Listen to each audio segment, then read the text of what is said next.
is restored in past. Today we're trying to show how we want to fine-tune a already transplanted hair on a female. Women lose hair because of the genetic factors, or in this case, she has lost it because of a facelift procedure.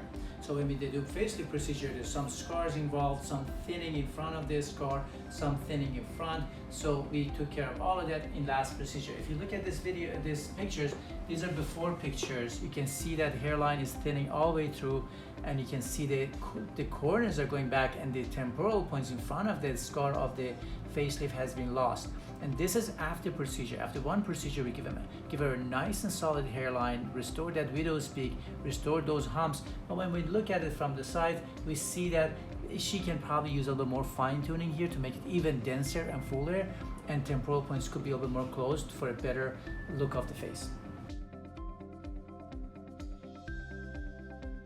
How the FUE procedure works for a woman, we do layer shaving on the donor area. That's the area that we're going to harvest hair, and then we're going to start with pre-made sites in front, the recipient area that we want to put the grafts, and then as we are extracting grafts, we put the grafts in, and sometimes the extraction is finished faster, so the placement continues going on after the placement of the grafts.